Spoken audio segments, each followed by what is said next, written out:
ball.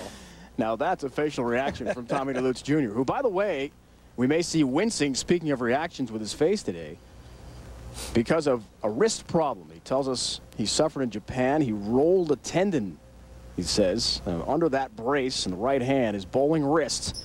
He's dealt with a lot of pain.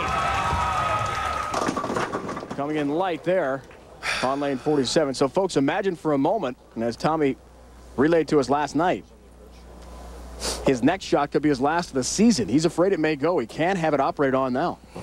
Yeah, he doesn't know if the wrist is going to give out on him. But, you know, the one thing that he does know is right now, as long as it feels good, he's got to take advantage of every opportunity.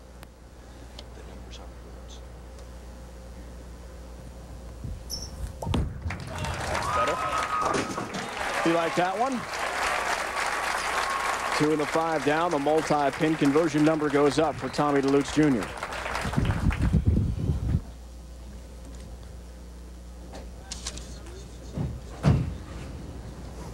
Jeff told me the hardest thing for him this week, because he bowled so many games of match play, was just staying focused. He said it seemed like every game came down to the 10th frame. See how far left he is. Now his approach, lane 48. Hoping to will that back into the pocket. Didn't have enough. Why is he so far left? Well, he's so far left because, number one, that's where his ball is telling him to play. You see, he's standing around the 33rd, 34th board, and he's been playing around the 4th arrow. This ball gets right of it with a lot of speed. If you get it right of that spot, your ball speed's got to be softer to get the ball to get back. Takes care of his mark. Interesting footwork on the approach as well. Sort of a slow, deliberate pace to it.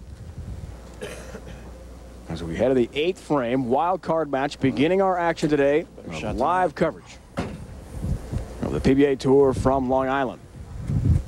We've got a 3-pin match.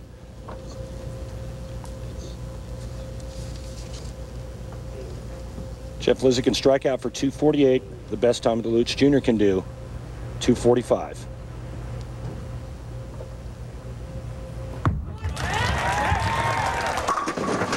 Shot, 8th frame. Come on. Lots of tour points on the line for a victory today. More of those. Jeff-Lizzi would like more of those. Great shots and more points. Brad Angelo, last year's Rookie of the Year, is the leader. Made the one show in Omaha to begin the year and none since. We've seen Pete as he appeared in his show last week, making his debut on TV. First place on the line, 25,000 points. Double awarded for 3 of the 4 majors. Not for the Dexter Tournament of Champions, which comes up in a couple of weeks from Uncasville, Connecticut. Another great shot from Tommy Delutz. Tommy, further left, going further right. His speed has to be perfect. That ball slaughters the pins. Again, still a 3-pin match.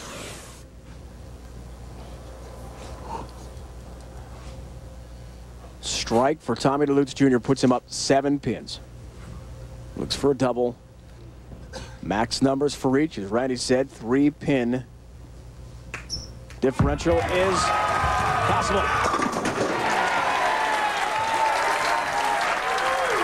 Another great shot from Delutz Jr. Appears the ball when he needed it most. And we asked Tommy last night about getting back to the TOC, the Dexter Tournament of Champions. He was knocked right off the bubble last week by Ryan Schaefer's victory in Albany. And he said when he had his second career win, what he first thought was getting to the TOC, how big that was for him. Now he's out on the outside looking in, trying to get back into that 32-player field. Maintain his lead with a strike right here. Oh, 4-pin. Good shot. That's right.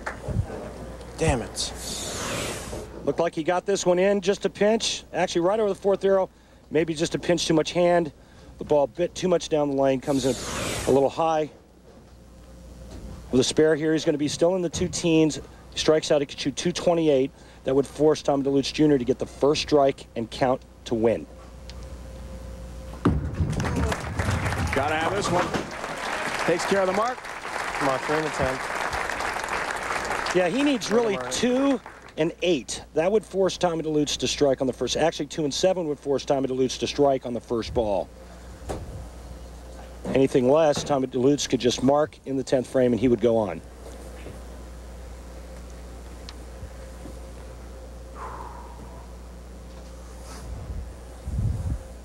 Wife Kathy told us last night she has trouble watching moments like this when her husband is bowling because of the drama. Hopes to see a big strike. Yeah! He knew it. He had cured that ball on release. Couple more of those. Last night when Jeff-Lizzi won his match in the round of 8, the 7th game, Kathy, his wife, was in tears, came down and gave him a big hug. Right now, I'm sure she's having trouble watching this next shot. This is a big shot. This will force Tommy Delutz to strike on his first ball. It can be so difficult for the spouses to take in pressure-packed moments like these. And she knows what it's like. She's been a champion on the women's tour. Needs another. One more. Got it. Get them all. Get them all. What a huge shot. Watch this. The 6 is going to go to the wall. Late, take the 10 out. Oh, just barely. And watch Kathy's reaction. Boy, it's tough enough when your spouse doesn't bowl, but when you're a professional bowler like she is, you live and breathe with each and every shot. You know what the score is. You know exactly what your husband needs to do to get it done. 7 or better on this shot, Jeff, is all you need.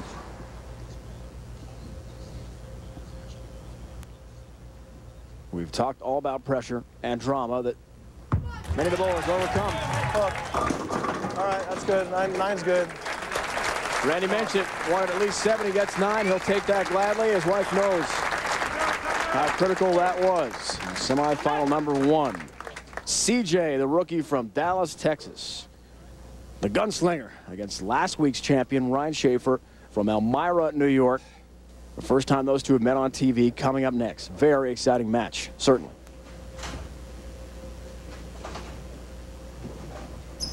You know what he needs? Wow. Didn't get it. 2 years ago when Tommy Delutz Jr. won in Long Island, that's exactly what Chris Barnes left to lose to him. He does the same thing against Jeff-Lizzi. You heard him say it, he got it too far right.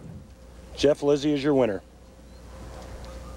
And Kathy just realized it by checking the scoreboard. It's going to be a frustrating end to a brilliant week for Tommy Delutz Jr., the local lad from 45 minutes away in Flushing, Queens. Looks pretty good right around the arrows, but this ball just scoots a pinch down the lane. And again, ball speed was critical this week. If you got too firm, it did just that. First head-to-head with Patrick Healy Jr. Talking back home to Dad Bruno and his brother John, twin brother, who's thought about making the 9-hour drive overnight from near Cleveland, but opted to watch on ESPN instead. They've got a great seat.